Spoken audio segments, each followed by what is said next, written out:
Hey,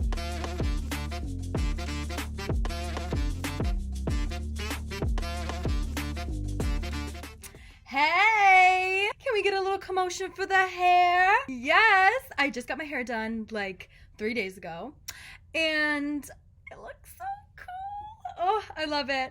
I've dyed my hair before, but this is just such a Gorgina color. I mean, So, welcome back to episode 5 of Soulful Tips and Sips with Val. Woo! I am getting used to coming back and talking with you guys on this podcast. Seriously, it has been such a joy doing this. So thanks for listening, whoever's listening. So this episode is a little different. As you can tell, it's very dark in my room right now. I'm trying the best with the lighting that 6:42 p.m. is giving me, but it's not much. And I don't have a ring light or any of that yet. Y'all, I know I'm an actor, but I'm not moved to New York just yet. So, I was about to show you guys my bevy. This is my water. This is my emotional support water bottle. So, that my bevy is reserved for the special guest of the show today. I am so excited for it's a little bit of a reunion, but I talked with him recently before I graduated. I'm so excited for you guys to meet the special guest for this episode. Me and him were, I think it was freshman and sophomore year, we were really close. Junior and senior year, we kind of faded away. We weren't really that close, but I always hold him in a special place in my heart. Once I announce him, y'all are gonna be like, oh, duh. I love him. Okay, so today is an interesting episode because we're talking about voice acting. I know, he's a voice actor. And how that correlates with vocal training. So at first when I reached out to him, I know him from theater and singing and college life, right? But then post-grad, he actually is now going into vocal acting, and that's kind of his career now. I mean, nothing's permanent, but that's kind of what we're going to be talking about mainly for this episode. And I have a little clip of him singing at his final performance in his a cappella group. Okay, I can't hold it in anymore. Drum roll, please. The special guest for this episode is Jake Watzman. Woo! Yeah! He is so kind. He doesn't have a mean bone in his body. And I want to read y'all his bio that he sent me because it actually just is a testament to his humor and who he is. Okay, so this is what he says. He goes, "Hello, Nazaro Nation.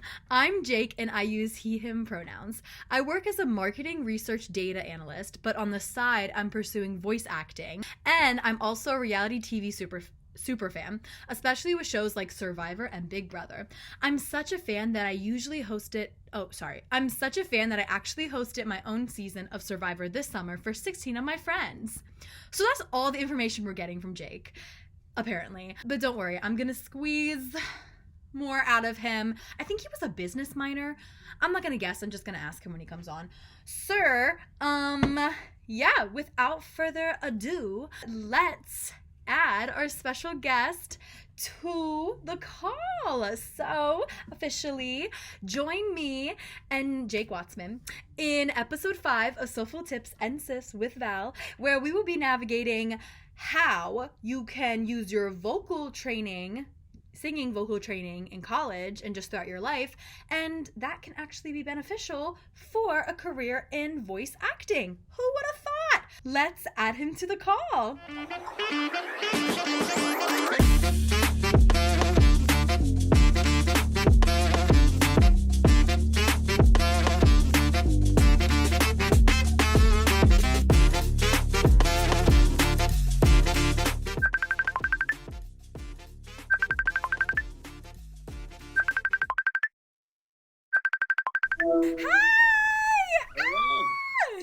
Thanks for having me. Of course. I just did an intro video before this, and I talked about you briefly, and then I read your bio, which you gave us nothing.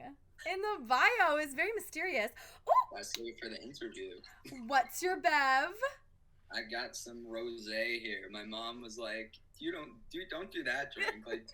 Dude, do something that's like less Westport, Mom. And I was like, no, this is perfect. No, that is perfect because I have sangria. So, perfect. Oh, let's cheers now because usually at the end of the video, we have nothing. At the end of the interview, we have nothing. So let's cheers. Okay. Cheers. Okay. Cheers. Let's get started. I just wanted you to kind of introduce yourself. Like what's been going on? Who are you? I said that I basically talked about how we knew each other from theater, and like freshman and sophomore year of college we were close, but then like, you know, we just knew each other. I mean, like, we're close, like you're my friend, but you know, like we weren't in the same circles. And also you majored in theater, and then did you major in business too, or was that a minor? I actually ended up minoring in business. Okay. And then you graduated before me, and we just kind of caught up, like, literally, what was it? Like, not even that long ago, like 3 months ago. Yeah, recently. Yeah. So, when I visited, yeah. Yeah, exactly. How's life post-grad? I mean, you know, you have your job, 9 to 6? 9 to 6 with an hour lunch break. Yeah. Oh! And you're working from home. Yep. But, okay, Jake's an artist. Everything about Jake, he is like, I feel like you're someone who always has to be moving and creating. Like, we're very similar with that. So, you know, you said you do voice acting on the side. Was that right away, or what happened post grad? So I was very fortunate in having like a job opportunity like right out of school. And right away, like, I was super grateful for that. I know a lot of people are getting to the end of their semester and they're like, oh God, like, what's next? Like, I'm literally just gonna be living at home. I was terrified of that. Yeah. Literally me. Because when you came, I feel like, oh, also, can we give a little commotion for my hair? Sorry. So Thank you. Good. No, but I also was thinking about that. I was like, my last conversation with Jake, I literally was like, not there. I was not present because it was towards the end, and I put a lot of pressure on myself, and I get super like stressed, as we all do. And it's like, it was so refreshing to see Jake like back on campus. Like, he's been surviving a year post grad, and I just was like, that's gonna happen so soon for me. And I was feeling similar to how you're saying. But so you said you had a job then, like, already lined up.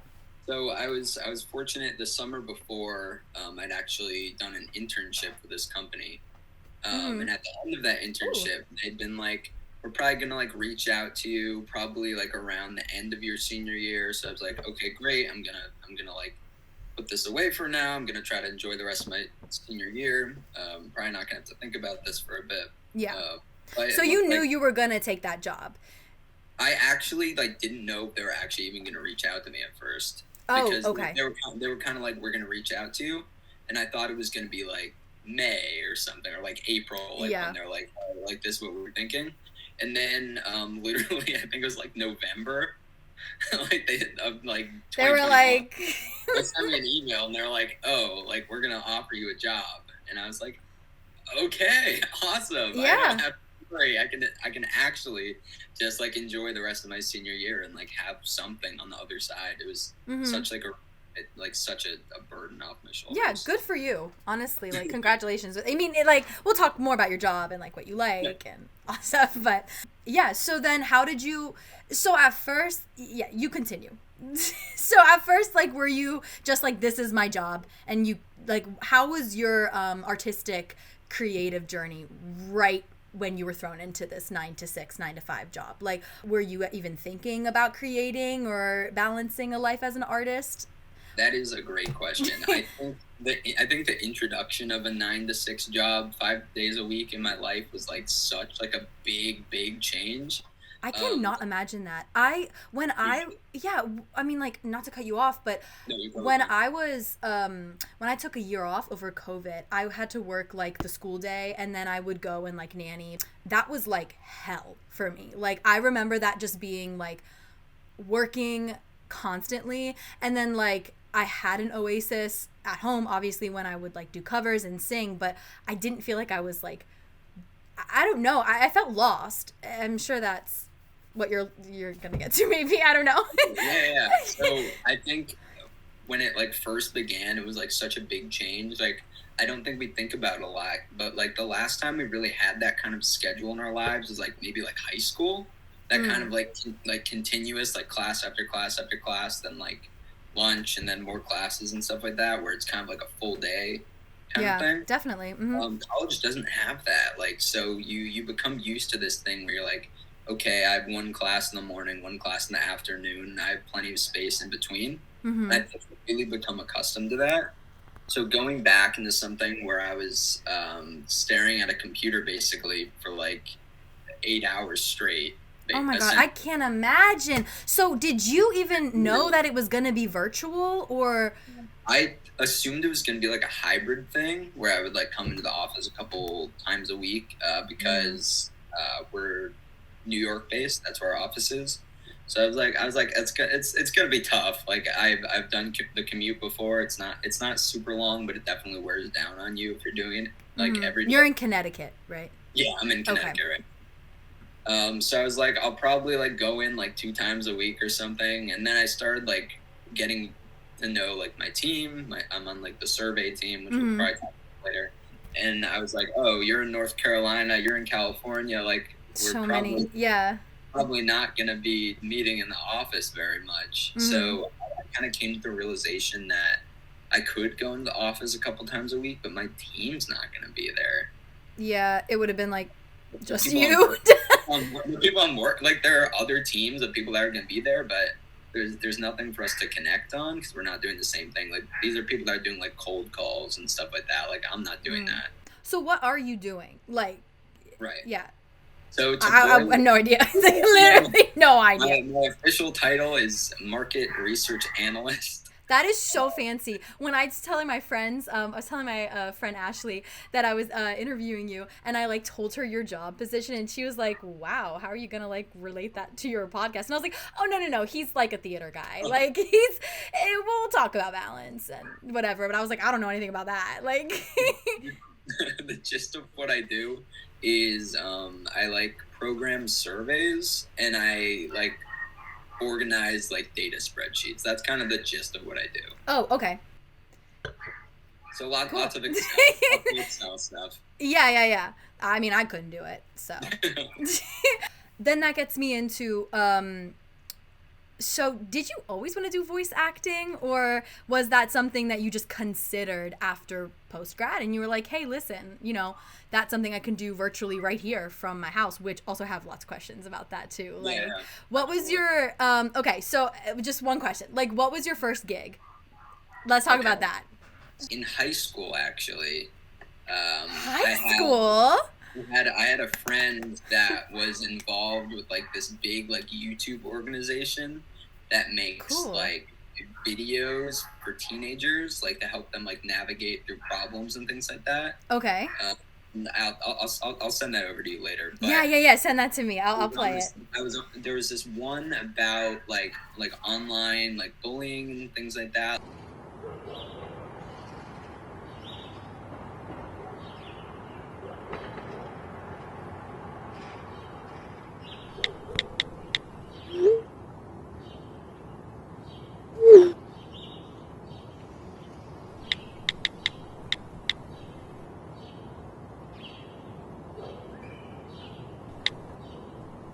Hey, have you started that project? What? Oh, yeah, well, What's the matter? Who are you talking to? It's, just someone who started texting me online a while back. I don't know. They're really nice. And they're, thinking we could go see a movie and... Francis, you're not planning on meeting a stranger you met on the internet, are you? Did somebody say the internet? Come with me! What? Whoa! Cyberbullying, that's the word. Putting like videos and pictures of other people online and like how to navigate that, how to report that, and all that. And my friend became like very involved with this organization, and they needed voice actors. And we knew each other from doing like a couple shows in middle school. So she had been like, "Hey, would you be interested in doing participating in this?" Yeah. I know you love like cartoons and stuff like that. Would you want to voice one of the characters? Yeah. I was like, that sounds awesome. I would love to try that. And I went to her house with another friend of mine who was voicing another character. We literally like went in this like studio that they set up in like their closet. Like they had like the whole equipment set up. Oh, that's so cool. And it was kind of like my first experience with voice acting, and I voiced one of those characters. It's that animation's still on YouTube. It's got like a million views or something. I'm looking it up. I'll look it up. Wait, actually, you're gonna send it to me, but I'll show it. Nina's right. I did feel uncomfortable texting a stranger. I'm gonna tell someone. Thanks, dude. No problem, dude. So yeah, stop showing that dumb video, internet helper. You dare tell me how to do my job?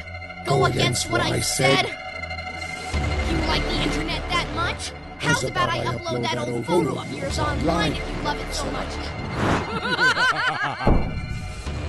Nina, what are we gonna do? We can't let that thing upload that picture. We gotta work together. Quick! You go that way, distract it. Hey! Over here. Ah!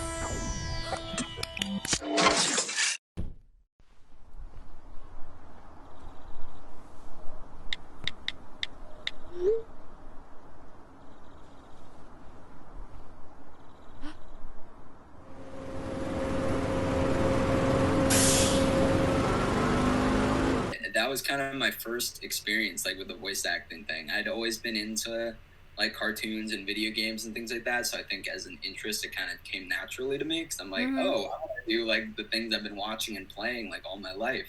But that was kind of that first spark for me. Yeah. Oh my gosh. So I'm thinking, like, as you're talking about this, that was always in your back pocket probably. Like, oh, okay. Like, I enjoy voice acting. That can always be something that I end up going into, because, you know, you're a theater major and you're an actor. But so correct me if I'm wrong, but you took voice lessons in college, yes? Or I actually didn't. Okay, for some reason I, like, made that up in my head. I was like... Yeah. he had Brian Chu or whoever the frick that guy is. I was actually assigned Brian Chu for like 2 seconds, and then my parents were like, "Wait, you have to pay like $300 for this?" Because I wasn't a music major. So my friend was like, "Do you want to pay for that?" I'm like, "I don't have money." So. Yeah, okay, that makes sense. Okay, so you were involved in acapella. Jake was in the musical theater acapella group Noteworthy, and I was in the dynamics, so we were in acapella culture together. So I guess this question still kind of applies, because, I mean, I would consider any, like, outdoor activity or outside activity as, like, vocal training. But also, side note, did you ever have voice lessons in your life, or was that just you... Like, how did you get into singing? Oh my god, I have so many questions. Like, there's a lot to talk about. So I guess it was middle school. I kind of like had a minor interest in singing, honestly. I think I blame like the Nickelodeon like live action shows. Like, you know, I was Victorious and like Big Time Rush. And yes, like, oh my god. Victorious was my life. Cool, boys can sing. Yeah. That's awesome. So it was kind of like in the back of my mind, and then a couple of my like middle school friends were like, we're gonna audition for the school play. Wasn't a musical, but that kind of got me into the theater scene. Into acting too. You were like, this is Alice in Wonderland. Oh, Slay! What part were you? I had like a bunch of small parts, but I had like this moment where I was like in like the like tea party scene. I had like this like little monologue and stuff like that.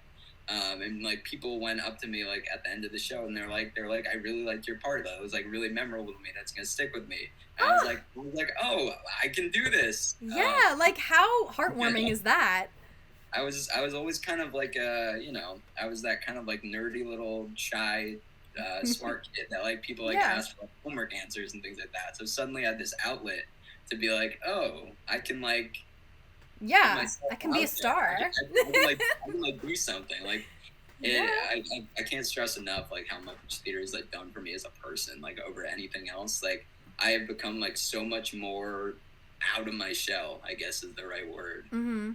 It's just made me like a people person, whereas I really wasn't that before theater. Yeah, no, I agree with that so much. Like, just everything to do with like the arts and theater, even my vocal training in college. It really pushed me to I mean, I'm a very extroverted person, like in general, but I get like, I don't know, we always have like those quirks where we're like, you know, sometimes we keep to ourselves, or we're not always like super talkative in like certain settings. And I totally agree with you. Like, it definitely pushed me to be myself unapologetically, like anywhere and everywhere. But I want to kind of like talk more about your singing journey, because okay, this is what I was trying to allude to, because if you didn't, I mean, it wouldn't matter if you didn't even have any vocal training, because I feel like in a cappella you really, you know, you're training.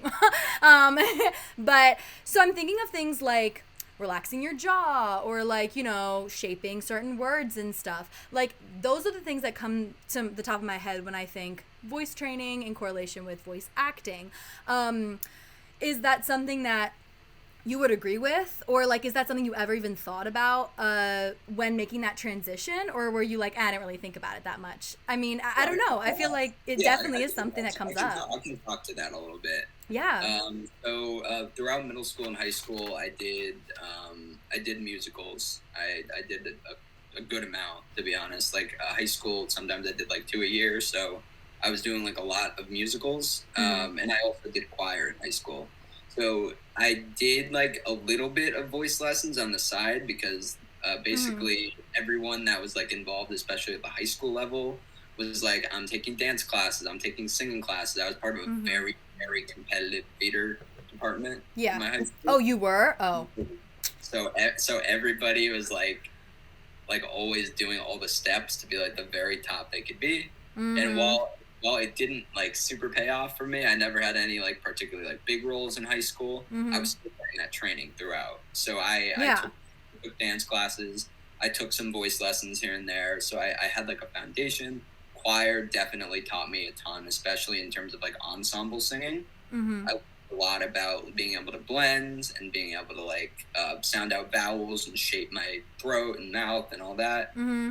So even though like I didn't have like a great high school theater experience, it gave me a fantastic foundation coming into college. And then college let me build on those skills even more. And because there were people like you and people like Will and like all those other people that were actively like receiving training and going through like all these different steps, I was actually able to learn alongside you guys, because I was picking up on the skills that all of you were learning, like listening to the growth that you were experiencing in your musical journeys. And even though I wasn't taking voice lessons in college, I actually was able to get a lot out of that.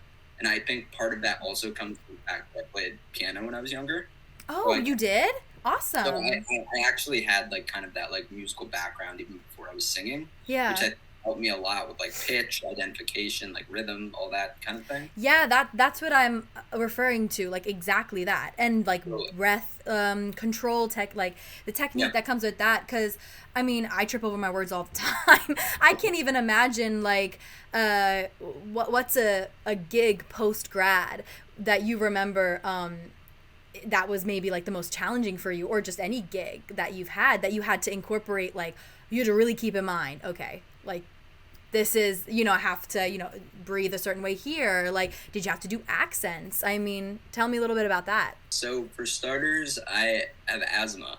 So that's been like something I've always had to be very like conscious of, both in singing and voice acting actually, because you can like hear sometimes, like even when I'm like doing like recordings and stuff for voice acting, you'll hear me go like you'll like I have to like regain my breath, because even though like I don't need like an inhaler anymore, like I used to need a lot more than I do now. It's like really only for like an occasional emergency, very rare. Yeah. But like my breathing capacity is just different, and it's like it's made it like really like difficult at times, like to do certain techniques and performance. And that was like a really big thing for me at Muhlenberg, because I really, really struggled with the breathing thing. Like I would try to go for like a really like extended, like long note. And when we see like the recording, like no, tell me what part you're talking about. The last one. The last thing ends. It's a G-sharp 4, and it's insane. Like, you kill it. Thank you, I appreciate it. Like seriously. Run, freedom, run, run away. My friends, you have to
My notes about like what I was gonna tell you, and I was just like slay, like literally crying. Like it was beautiful. So long.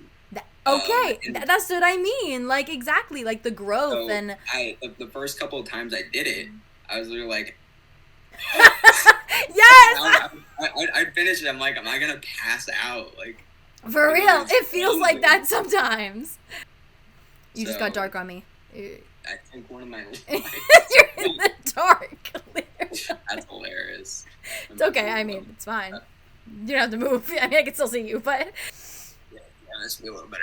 Okay, great. Okay, so it can get challenging at times, definitely. But like, what motivates you specifically with voice acting? Because that's so niche. I feel like who like influences you with voice acting and singing? Because I still want to like talk about singing career and your voice acting career. So who inspires you? Totally. I think a lot of it actually comes from my dad. Oh, really? Yeah, my dad has worked in advertising for many, many years, and while usually he was like on the like production side of things, occasionally they would like bring him in to do like little voice acting roles and things like that. There's this one like motel commercial or something where he's like playing like a little like bug or something. And oh my god, it's so cute. He like spits at the camera and stuff like that. I'm like, oh, that's awesome. There's this one, what is it? It's like Hardee's roast beef commercial. Oh my god. As the guy Hurley from Lost. I don't know if you've watched Lost, but he's just like doing that. My dad's literally like singing like this whole thing. He's like, "Yes, I can for Hardee's roast beef sandwich." Like it's like so. Wait, I love that.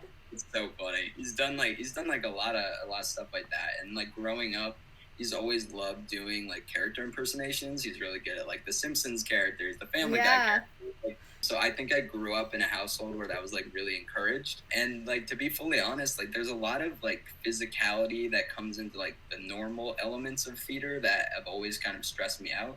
I've always been kind of insecure about that. I blame high school a lot for that, honestly. High school is just so bad for self-image. Literally. I found like a safety in voice acting because I can do whatever the hell I want, like while I'm voice acting, and nobody knows what I'm doing. Like throwing myself all over the room and stuff like that. But like at the end of the day, it comes down to like the sounds that we can create.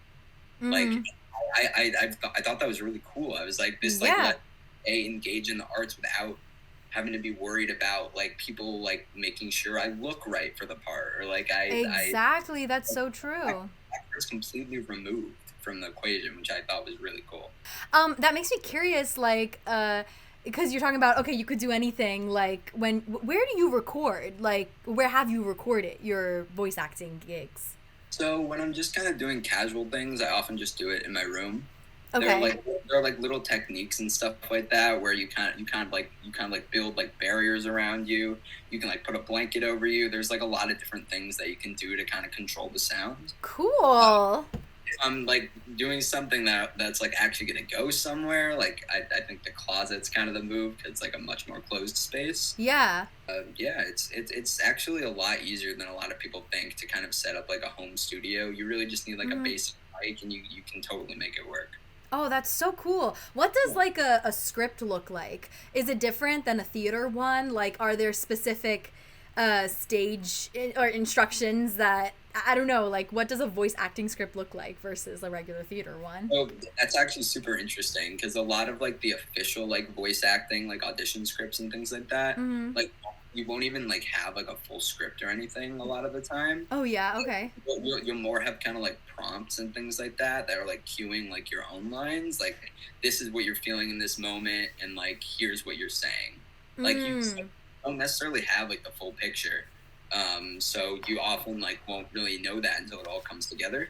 For some more like unofficial projects and stuff like that, like casual things I'm doing with my friends, like we have the full script ready, so we're able to kind of like bounce off of each other. Yeah. Okay. So there's more freedom. Yeah. But I mean, there's freedom in theater. Don't get me wrong. Like, you don't have to do what the stage directions say, but I definitely love this idea of like nobody being there and you just being able to like do anything you want, just like physically with your body. But okay, so this video, literally, throw my laptop. This video is beautiful. I cannot stress to you enough, like,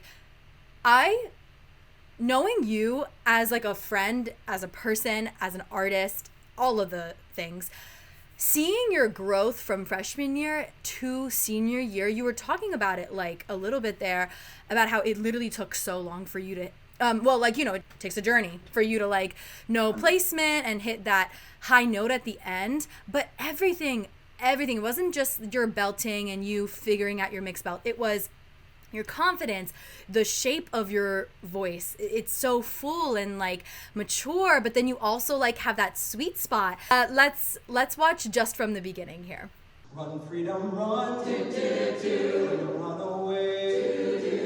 My friends, you have to run, freedom, run away. That freedom sun will shine someday.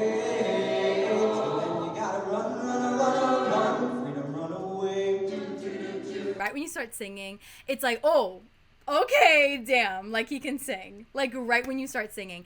And I wanted to talk about how, so straight from the beginning, it's kind of like just regular notes, and then you're transitioning into a higher kind of like mix belt, and it's placed so perfectly.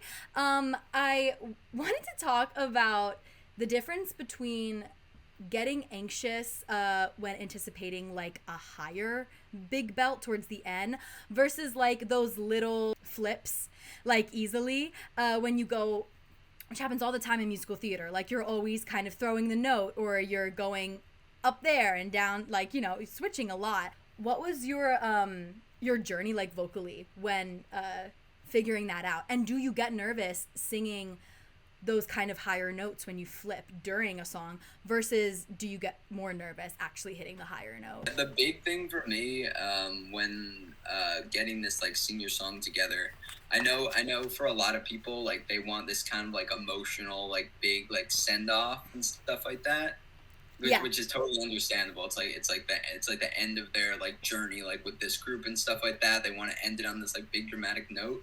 For me, I was like, part of it was because acapella politics was kind of killing me at that point. Admittedly, I adore the people, but I was so tired. For me, I needed a song that I could really show myself in. I wanted to be able to be funny. I wanted to be able to show like a lot of personality. Yeah. And still like being able to be like, this is my send off and stuff like that. So I kind of thought it was funny. I'm like, ooh, I'm running away from Muhlenberg. Oh my gosh, so I'm sure that like that energy like kept you going throughout the whole entire thing. You didn't seem nervous at all. I mean, everything was so good about that performance. Like, I mean, I know I'm like super fangirling right now, but it was just really good. So I wanted to that makes so much sense because I talked a lot with like Sabrina, who showed me in my first episode. She was singing a song from Sweeney Todd, and she was talking about how like she kind of puts her nervous energy into the character and like into the performance, and that like pushes her to, you know, deliver kind of what she rehearsed. And that sounds like very similar, like, but it's not anxiousness, it's like you're excited, it's excitement, but you're putting it to the narrative of like bye. So it makes sense that like those notes were so natural as you flip to the top.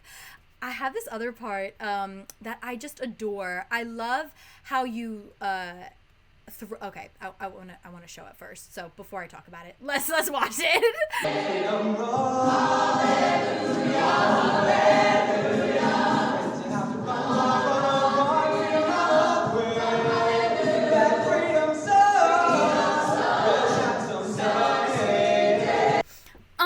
Let's talk about technique and breath control because I'm freaking out. When you literally, like, I was like listening to that and I was like, how advanced? Like, you literally throw the note, and usually, I mean, sometimes when you throw the note, it can be like a hard tumble down. But you hit every single note with that run when you were coming down. What was that like rehearsal process like for you? Was that a challenging like section for you to navigate? Yeah, so I think the key change to the end of the song is really the challenging part of that song. I would argue like up till that point, it's kind of like a pretty standard. It's pretty comfortable in my range. It's not like super tough. I think a lot of it does come down to like even just like setting myself up from the beginning of the song. You see in the recording, like I literally crack like a little joke like with the audience like immediately. I'm like, ooh, this school takes acapella so seriously. Yeah, in the beginning. And I think that like engaging with the audience and kind of getting the audience on your side from the very start, being like, hey, like I'm gonna have fun here. Like I hope you all enjoy it, and like getting the audience on your side there, and like letting everybody know like I'm gonna like have a blast with this song. Like I hope it's fun. Yeah. I think that not only like prepares like the audience for your performance. I think it prepares you for the performance too. 100%. Because you're like I'm ready for this. Like I'm gonna entertain. I'm gonna like it's gonna be so great. And like having those like little moments, I think like really help actually enforce technique. Like you have like the little moment where like I'm literally like spinning Ozzy's head like all over the place. And while I'm like hitting like these like I think it's like a G sharp like going down like over and over and over again, I'm like literally that physicality, that motion is something that's like super helpful for me, especially hitting high notes. Having physicality, it's helped me a ton like on stage, especially hitting high notes, being able to like move around, move my body, because it moves your diaphragm, like your breath flow like a certain way.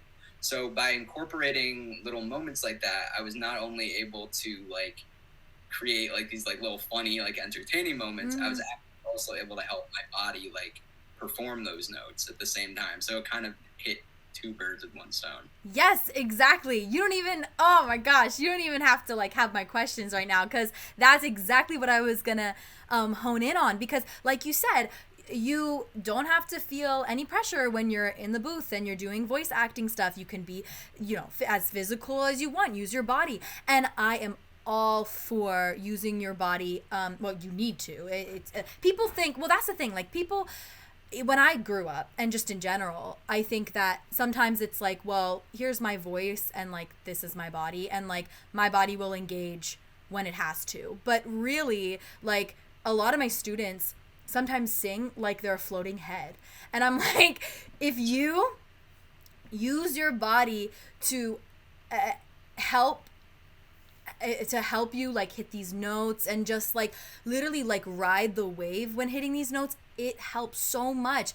And I think in college, like what you're saying, you got so more comfortable with that maybe in college. And I 100% am the same way. I was in a Grotowski-based acting class with Jamie, and that changed my life because I felt, even though I'm like so confident and I'm like, there's, you know, I don't really care that much about like, you know, how I'm perceived.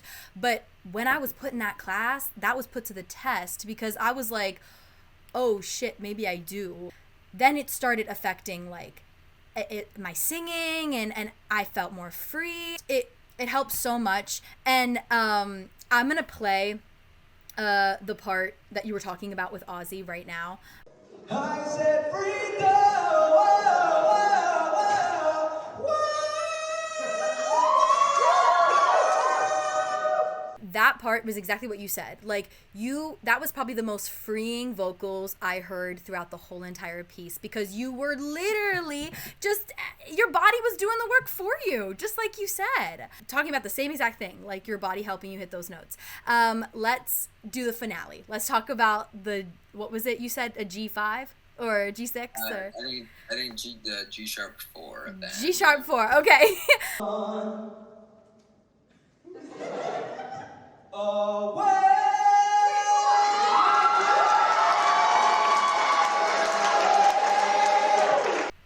was like watching this earlier, and I was like, wow, he just like, it feels like the note is just coming out of nowhere and you're placing it perfectly and you just throw it and there you go.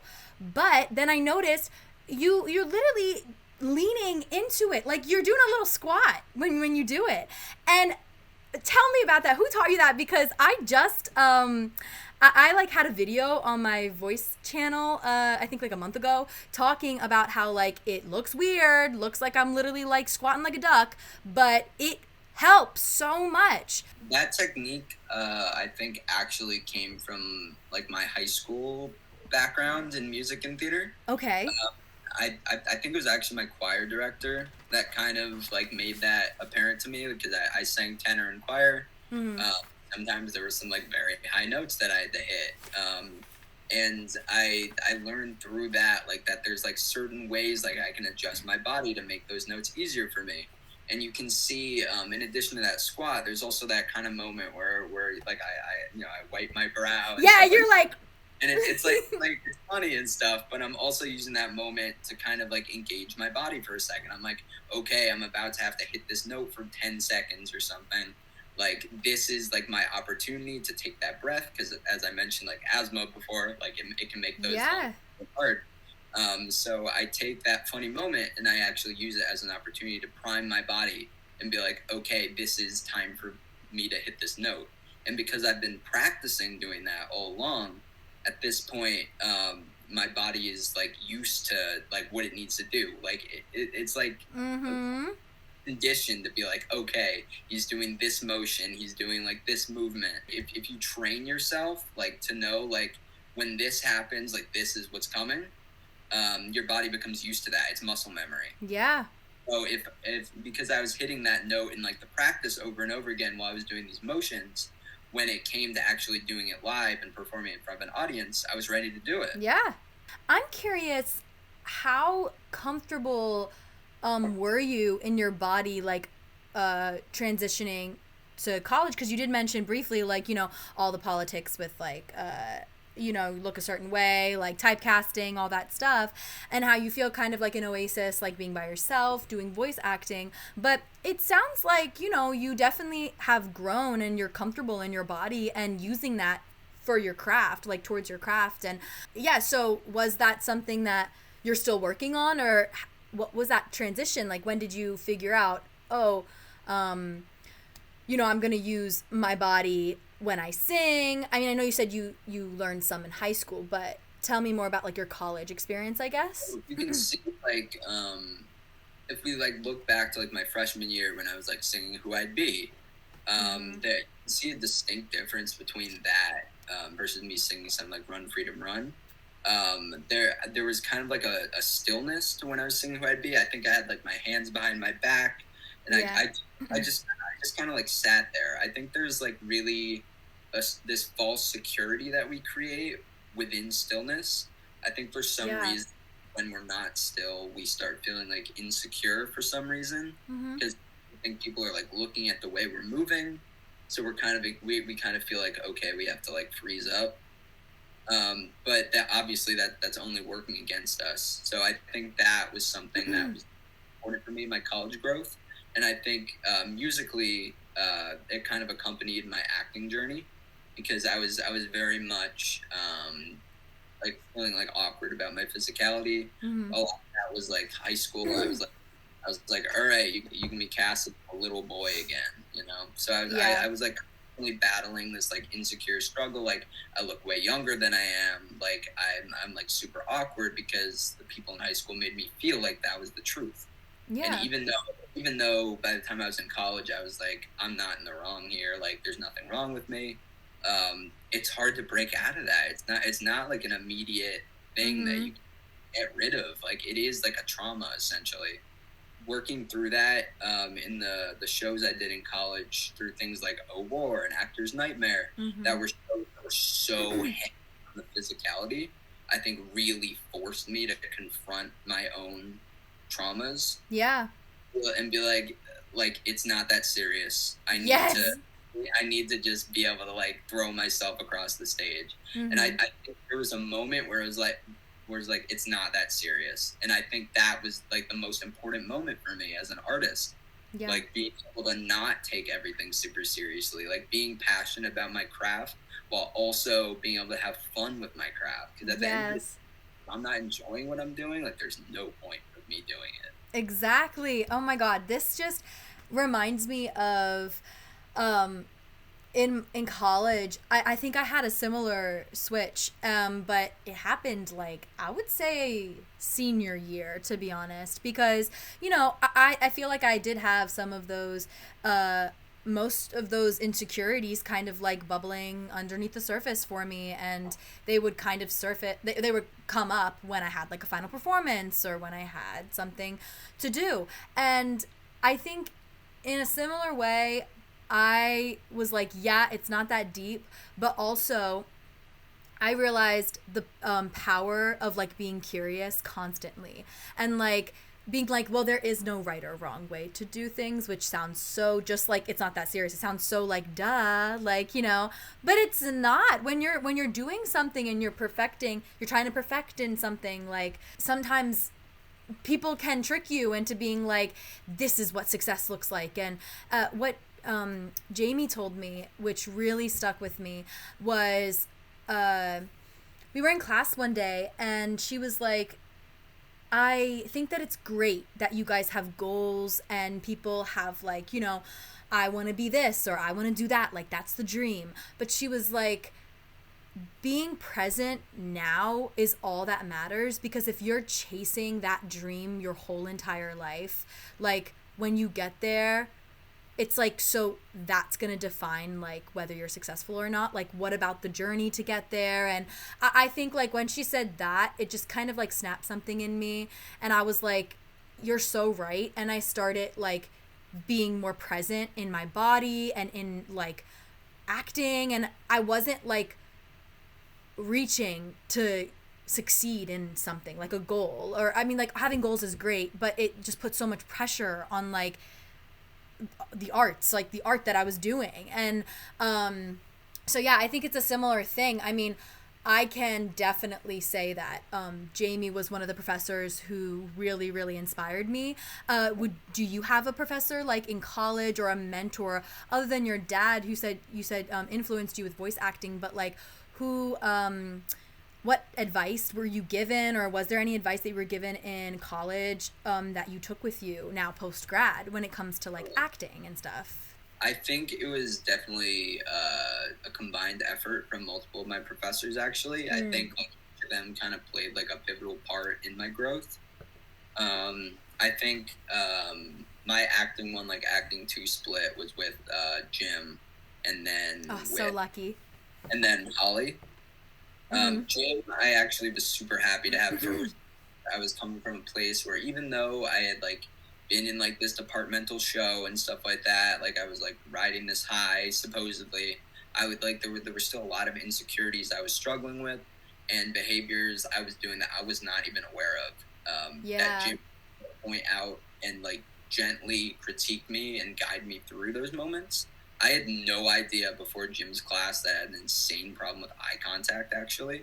Oh, really? I wouldn't look my scene partners in the eye. Like, if anything, I'd be looking at their foreheads or something like that. And I realized that I really had like an uncomfortableness like with like intimacy on stage, like with acting, like being like close face to face with somebody and like staring them in the eyes was something that was really, really hard for me. Yeah. And working through things like that and finding that like confidence within myself and also the confidence to exist with others like in a space like that was something that was like absolutely necessary for me like early on in my college.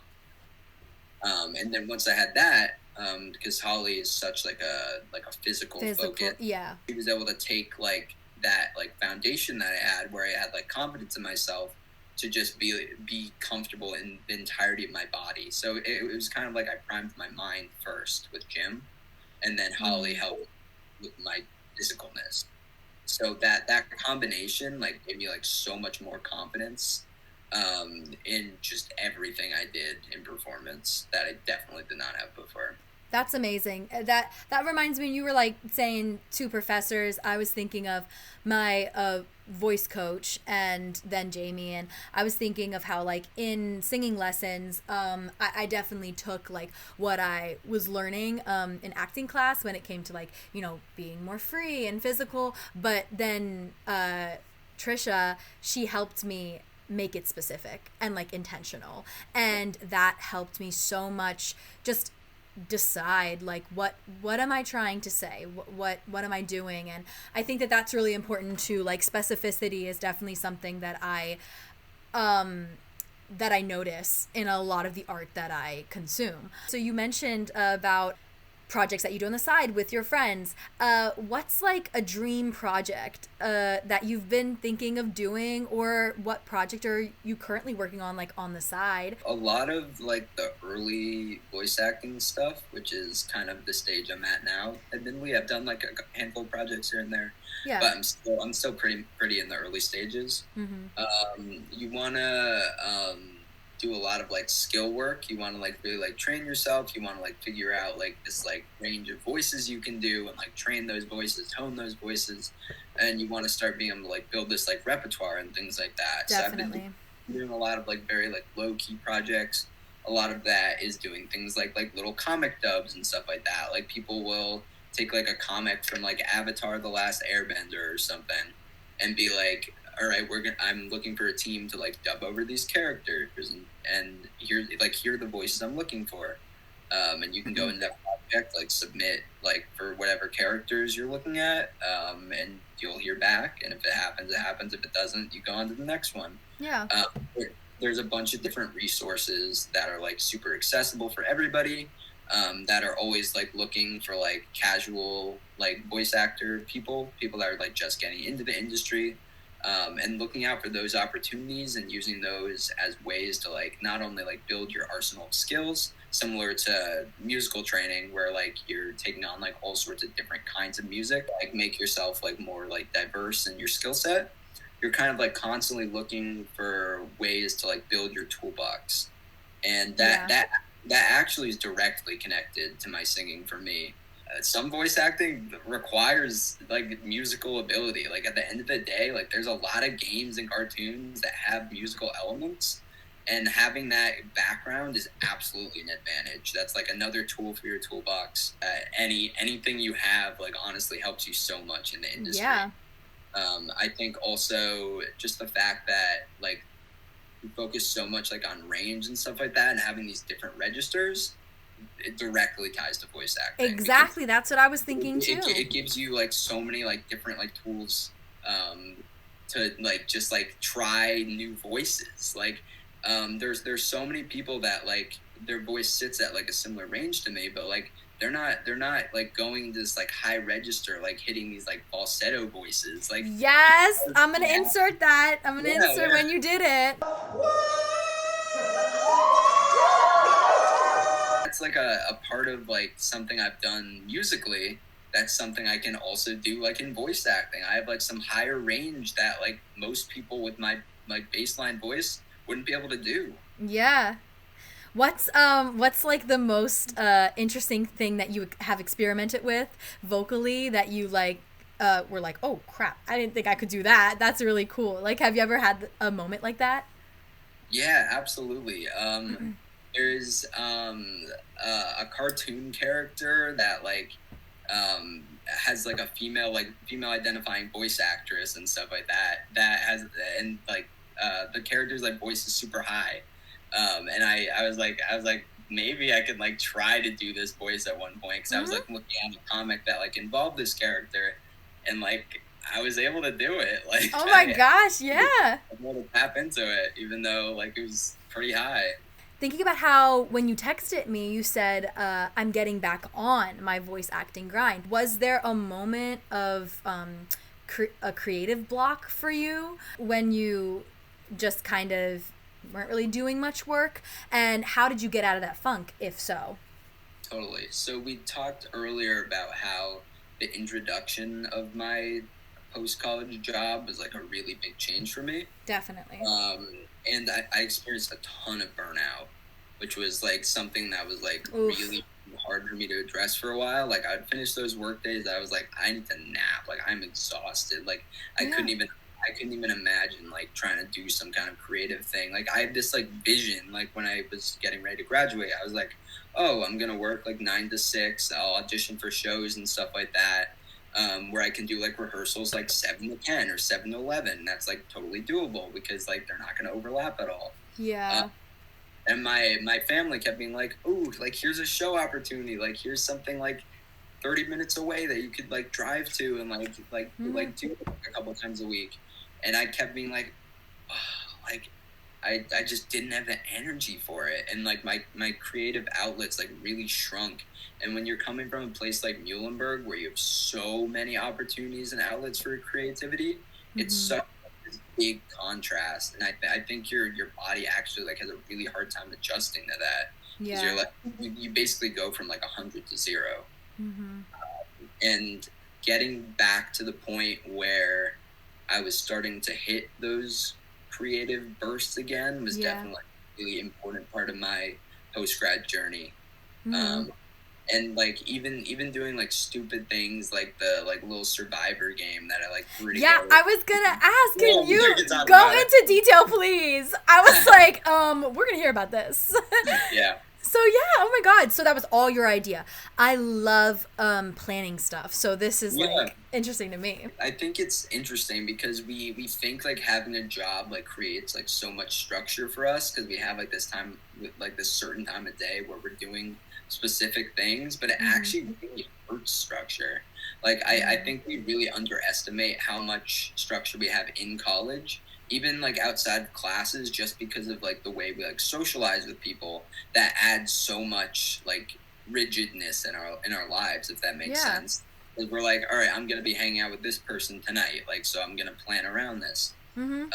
So I'm a huge like reality TV junkie.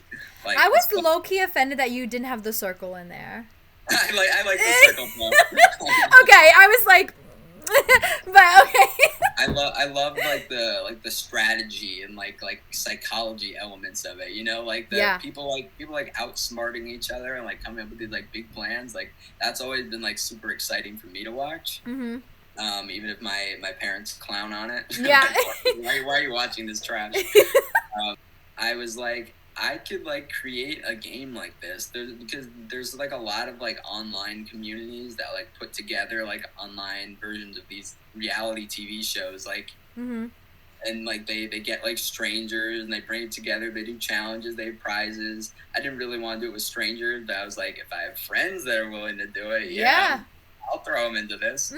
I like put out, we have like this whole like online like Discord community of mostly Muhlenberg people, and it's kind of been this like community where we've like stayed connected post-grad. Like we have like little game nights, and we support each other like when we're having trouble, and having that as like a community has been like such a great outlet for all of us. And I basically reached out to this community. I was like, if I like hosted this thing, if I hosted a video game like version of Survivor, like who would be interested in doing it? And we ended up getting 16 people.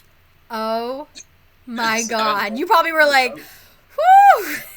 I was like, all right, time to come up with 16 like people worth of content, I guess. Yeah, seriously. Oh my God. So, wait, so then what happened? Like, yeah, so we did it in Minecraft, actually. We did an easy like element to like be able to like build the challenges and things like that, and like most people that were wanting to play like had access to it already, so it was like a very like accessible medium for everybody. It was like, so it like lent itself to the Survivor format so well that I was like, great, this works. Yeah, perfect. We over the summer we hosted like this entire season. There were definitely moments that were a little too dramatic for a game. I'm sure, but I love that. Like, that's what I crave. That's why you need so theater much friends. Drama. Yes. Literally, people were like, "You should like turn this into a YouTube series." Like people would watch this. Yeah. Like, people like ripping each other apart. Like it's crazy. But it like that, even though it's like such like a stupid like random thing, it became such a good creative outlet for me because it always had me thinking. And like even if I was like tired at the end of the day, I was like, okay, I'm tired, but the next Survivor session's in 3 days, so I want to start planning for it. Yeah, that's so good. That would get me to like work and think for like an hour, and then I'd be like, all right, I'll put in another hour tomorrow. And then I would be ready by the time the next session was around. So, like, it kind of, like, gave me the ability to, like, structure my week. Because I'd be like, all right, I have to plan here, here, and here. And suddenly, like, I had, like, little, like, responsibilities to do that forced me to engage creatively and, like, stimulate the creative parts of the brain that, like, weren't doing anything. That's exactly what I'm doing now. Like with this podcast, like it's really just like self-discipline. I'm like, okay, so who am I gonna interview next, and like what am I gonna prepare for it, and all that stuff. I love that. I love that you had something to look forward to. I mean, especially like hearing how much of a it's like a wave crashing on you, basically, like right after post-grad, and it's like, oof. What advice would you give to aspiring voice actors and just like theater majors getting ready to like graduate, and like what post-grad's like? What advice would you give all of them? Yeah, I mean, especially for voice acting, just add to it. Like people think like there are so many more barriers than there actually are. Like you can get into the industry like literally by like recording like voice memos on your phone. I think a lot of people don't realize that. They're like, I need a whole studio, I need a super fancy mic. Literally, like I took like this like Yeti mic from my dad that he like used to use for like advertising commercials. Yeah. Like you like besides for like industry professionals, like you're really not gonna know the difference. Exactly. When you're getting into like amateur projects and things like that doesn't matter. It doesn't matter at that stage at all. So just being able to like really like put yourself out there, join the communities that are creating these projects, and being willing to be like, okay, I don't need to be in a Nintendo video game like immediately. Like being like, I'm okay like doing these like silly little like 2-minute comics and things like that. is such like a great way to like get into the industry, practice, hone your skills, without like really needing like a ton of like dedication to it or anything. Like you don't have to like put your everything into it. Like you can really like casually engage in it at first, and if you want to do more after that, it's totally doable. Oh my God, I love that. That's so good. I think that's something that we all crave is like less commitment. Just like you said, you know, it's not that deep. And I think that like obviously when you make art and if you're passionate about something, like yes, it can be deep, and I think that, you know, it matters, like the art that you're creating matters, but what you're saying is exactly the message I want to be sending out. Like, don't put so much pressure on yourself where you then don't create because you're afraid of making mistakes or not being the best. Like, just do it. I mean, just like me, like, I mean, I wasn't on the radio at Muhlenberg, and look at me with this podcast. Like, you can do it. Just do it. You have the outlets, and if you want to, then, you know, go ahead. I just want to do another cheers to sum it up. So cheers to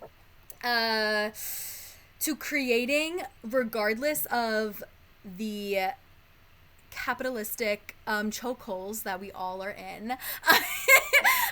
No, but seriously, like, continue doing what you love, I think, and also try and find those connections. Like, I love that you do voice acting. Like, I mean, it should have been like, well, yeah, that's definitely a field that you can go into after theater, but it's so great. Like, I don't have any friends who do voice acting, and I know Sabrina was thinking about doing it, but it's so inspiring to hear that, you know, you're a theater major and you're also a very advanced vocally trained vocalist, like artist, musician, and you take all of what you learn from those fields and you put it into voice acting, and I just love that. I think that we should always be on the lookout for what we can take from different passions and different things that we love. So cheers to that, and thank you, Jake, for being on my podcast. Thank you so much for having me. It's been a pleasure. Of course. So I'll see you guys for episode 6. Bye. Bye-bye.